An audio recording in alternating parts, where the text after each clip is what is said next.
Sure, welcome you all. In this session, we will talk of Satyagraha and Mahatma Gandhi.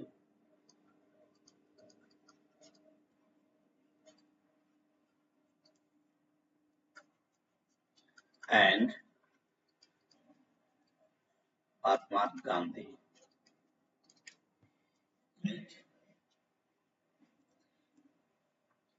Satyagraha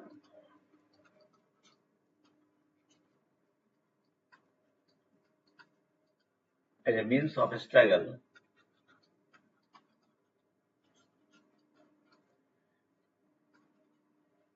based on truth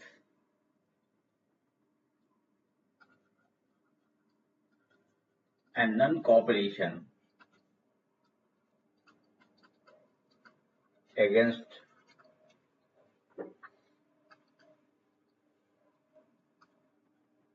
the unjust rule of the British Empire.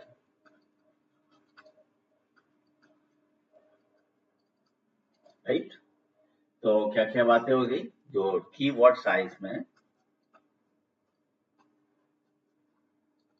तो महात्मा गांधी तो main है ही, letter ji Mahatma Gandhi great leader, और दूसरे हो गए हमारे सत्याग्रह, और तीसरी बात ट्रूथ, एंड चौथी बात नॉन कॉपरेशन। ओके, सत्य अहिंसा,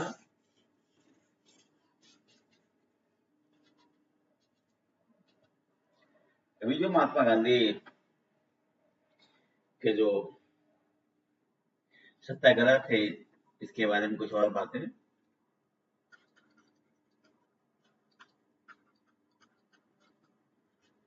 अबाउट सत्याग्रह, पहली बात तो प्रिंसिपल्स जो क्या है इसके वो देख लीजिए। की प्रिंसिपल जो number 1, refusal to accept injustice। तो कहने का अर्थ हुआ अन्याय को स्वीकार नहीं करना, राइट। नेक्स्ट जो पॉइंट है वह है कि backward and non cooperation, backward and non cooperation, ठीक है, बहिष्कार और असहयोग। फिर willingness to suffer, willingness to suffer कहने का मतलब हुआ कि अन्याय के खिलाफ आप सत्य के लिए अगर आवाज उठाएंगे, डिमांड करेंगे, तो हमारा जो है नॉन वायलेंट मीन्स है, तो naturally one is to suffer. तो उसके लिए भी तैयार रहना है। गांधी जी का सत्याग्रह है, उसमें जो की प्रिंसिपल्स में ये भी है कि willingness to suffer. And next point जो हमारा है, नफरत के लिए कोई जगह नहीं, hatred has no place।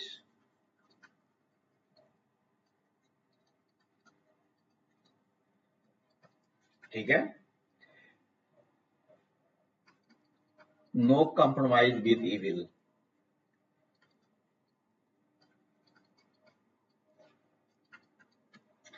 यानी बुराई के साथ कोई समझौता नहीं। और फिर स्ट्रेंथ,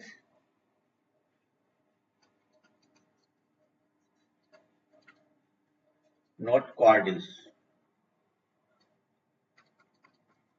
ये जो हमारा सत्याग्रह है एक ताकत है गांधी जी के शब्दों में, न कि कायरता। तो these are the principles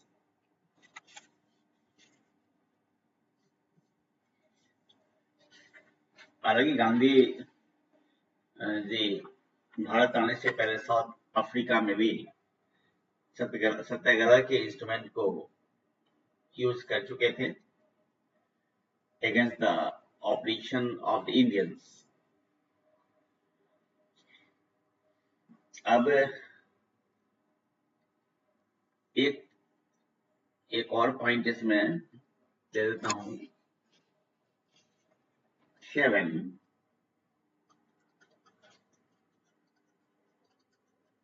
ethical means to achieve goals। यानी कहने का अर्थ हुआ कि उद्देश्य की प्राप्ति में जो साधन होना चाहिए उसमें एथिक्स होना चाहिए।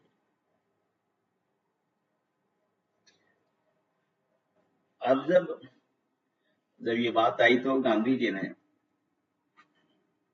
जो उन्होंने सत्याग्रह जो किया, किन किन चीजों के लिए किया वो मैं लिख रहा हूं, ठीक है।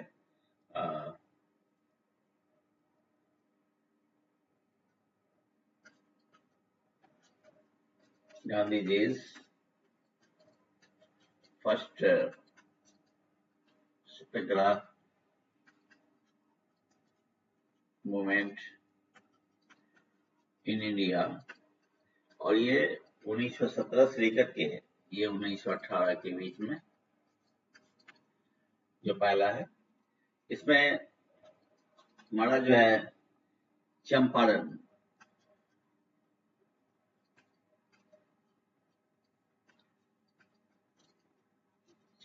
सत्याग्रह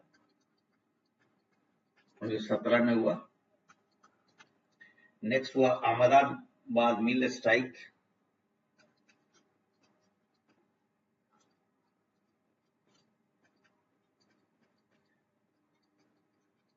मिल स्ट्राइक, ये 1918 में, 1918 में। और फिर खेड़ा सत्याग्रह,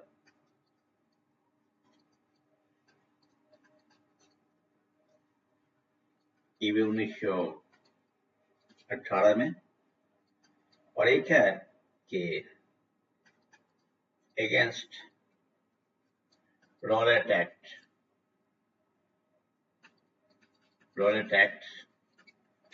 ये हालांकि 1919 का है, इसलिए यहाँ पर आप 1919 तक कर सकते हैं, ठीक है।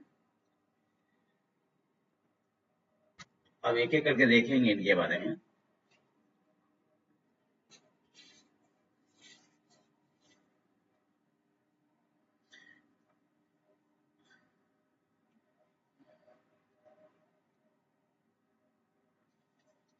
अब चंपारण सत्याग्रह के पे हम चर्चा हम लोग करते हैं।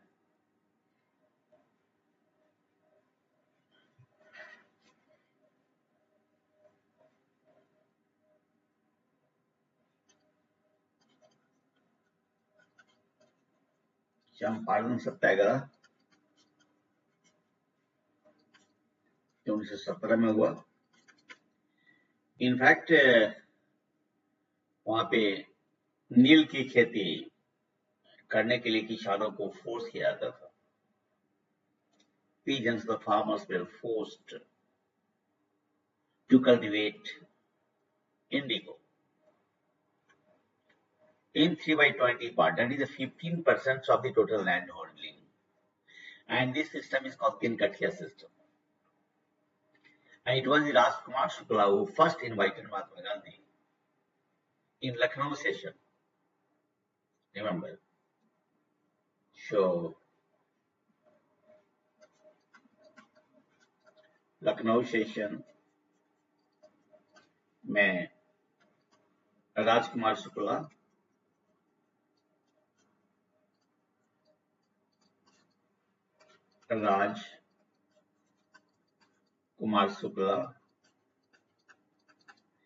ये इंडिगो पीजन्स थे, यानी इंडिगो पीजन नहीं कहिए, इनको फोर्स किया जाता था।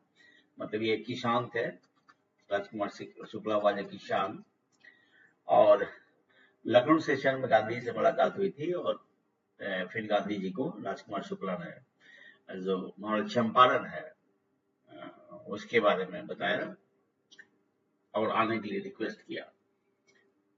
तो अब वहां पे जो हालात ये थे,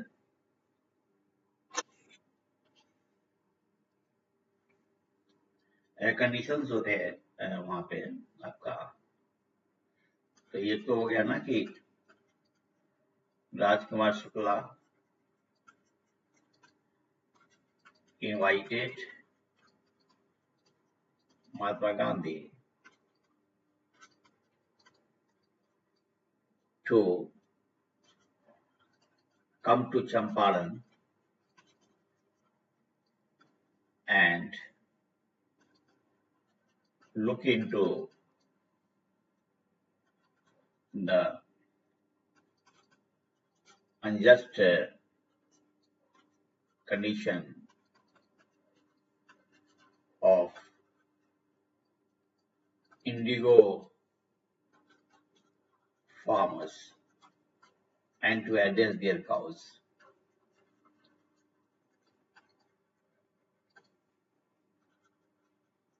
ठीक है।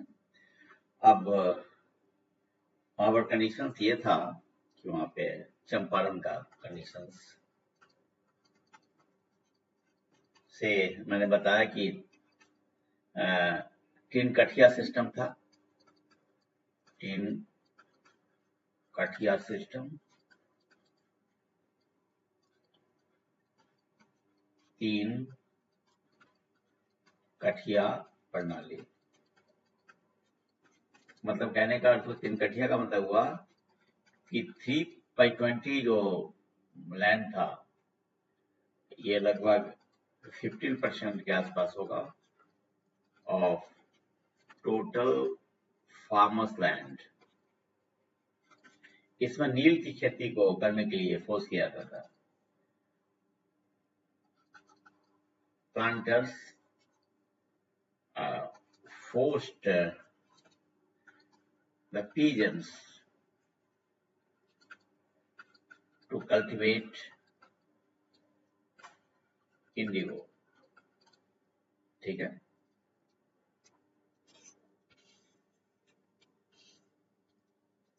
राइट। अब फोर्स किया जाता था। सेकेंड पॉइंट ये था कि इकोनॉमिक डिस्ट्रेस, और थर्ड पॉइंट ये था कि जर्मन सिंथेटिक डाई। इसको समझिए कि एक तो फोर्स किया जाता था किसानों को नील की खेती के लिए, दूसरा ये था कि जो भी रेवेन्यू होता था फार्मर्स का वो काफी कम होता था, लागत से भी कम होता था। और तीसरी बात ये हो गई कि जर्मन में जब सिंथेटिक डाई जब आया तो नेचुरली जो इंडियन इंडिगो था, जो नील थे, उसका डिमांड घटा, फिर भी खेती करने के लिए मजबूर किया गया। तो कहने का अर्थ हुआ कि on different counts the farmers were under the oppressive act of the British planters। ठीक है। धीरे धीरे किसान क्या हुआ, कर्ज में डूबते चले गए, और इसी कारण से महात्मा गांधी चंपारण गए और took up the cause of the oppressed farmers। ठीक है। अब देखिए इसमें ये हमारे जो सपोर्टर्स जो थे इसमें कौन कौन से रहते, देखिए मैं बताऊं आपको ना। एक ही मैं बता दूं कि जैसे ही ये महात्मा गांधी पहुंचते हैं वहां पे, आपका ये when Mahatma Gandhi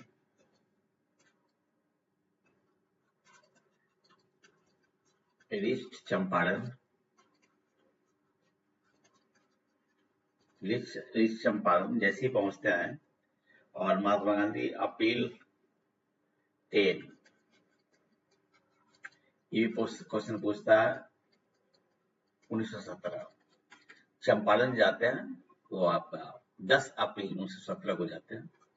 जैसे ही जाते हैं क्या है कि ब्रिटिशर्स जो होते हैं वो इमीडिएटली आदेश देते हैं कि महात्मा गांधी चंपारण से चले जाए, लेकिन सिचुएशन की गंभीरता को देखते हुए, ठीक है, जो भी ऑफिसर्स थे, ब्रिटिश ऑफिशियल्स थे, they could very well judge the gravity of the issue, and that's why shown British officials withdraw the order to vacate Mahatma Gandhi और विड्रॉ कर लिया गया। फिर महात्मा गांधी उनके कॉज को लेते हैं, सत्याग्रह करते हैं और सत्याग्रह करने पे जो भी फार्मर्स का जो ऑब्लिगेशन होता है वो कम होता है। ये जो हमारे इसमें जो और भी लीडर्स जो है वो सपोर्टर्स जो थे वो मैं बता दूं, along with Mahatma Gandhi, supporters to Champaran सत्याग्रह, जो सपोर्टर थे उसमें ये भी क्वेश्चन पूछता है, याद रखिएगा, ठीक है, सपोर्टर्स टू चंपारण सत्याग्रह। महात्मा गांधी तो लीडरशिप था ही इनका, महात्मा गांधी का लीडरशिप, और अदर्स जो थे सपोर्ट करने वाले हैं वो राजकुमार शुक्ला तो थे ही, डॉक्टर राजेंद्र प्रसाद,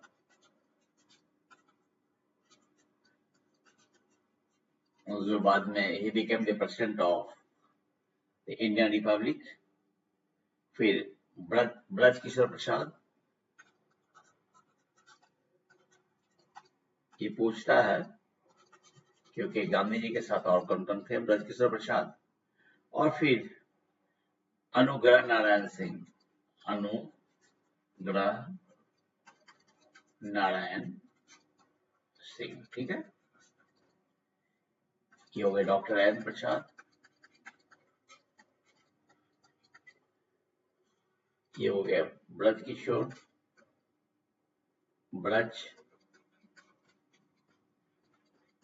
किशोर प्रसाद, और फिर हो गया अनुग्रह नारायण सिंह। ओके,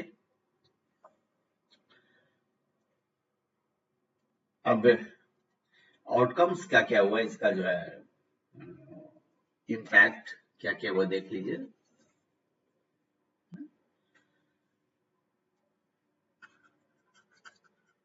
आउटकम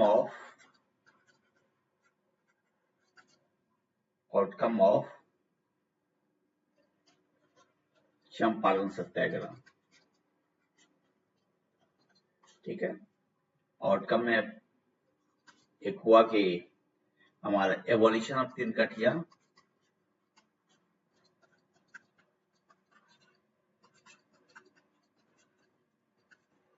कठिया सिस्टम का ये तीन कठिया प्रणाली समाप्त कर दिया गया। फिर रिफंड फॉर फार्मर्स,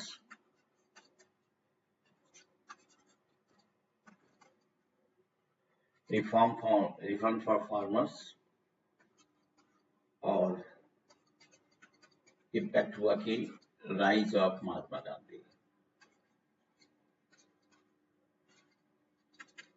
जो बाद के दिनों में वो फिर वो और भी, जैसे मैंने बताया कि सत्याग्रह अगेंस्ट रॉयल्टी एक्ट की बात आई जो मैंने बताया, ठीक है।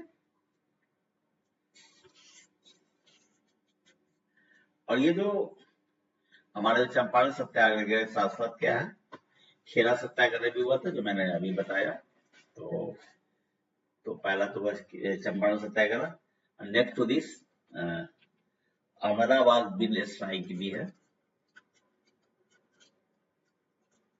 अहमदाबाद मिल स्ट्राइक,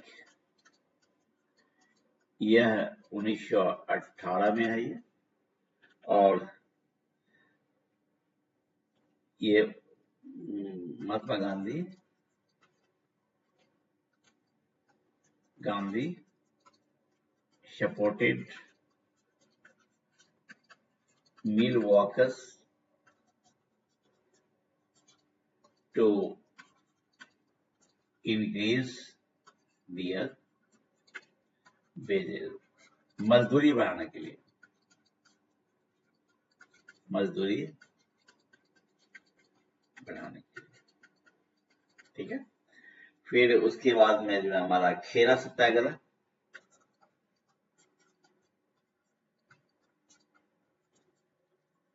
ये भी 1918 में ही हुआ खेरा सत्याग्रह, और ये fight against unjust tax collection, ये जो खेरा जो है गुजरात में है, खेरा Gujarat,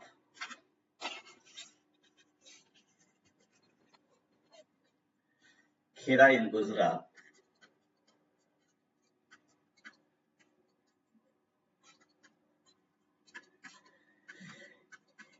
he supported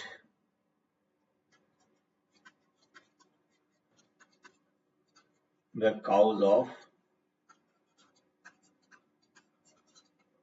Khera peasants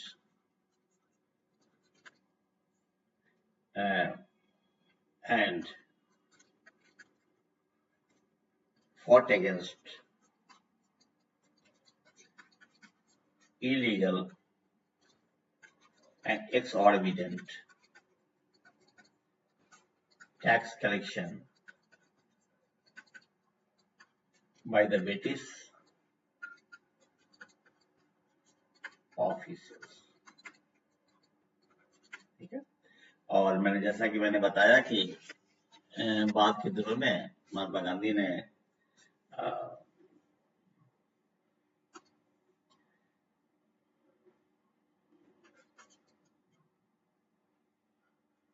Rowlatt act,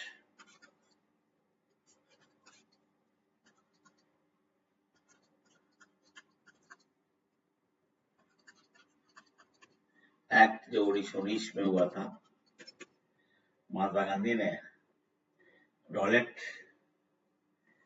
act के खिलाफ भी इन्होंने सत्याग्रह किया था, जिसकी चर्चा हम लोग अलग से करेंगे, ठीक है। इस तरीके से आपने देखा कि Mahatma Gandhi, lovingly called Bapu, father of the nation,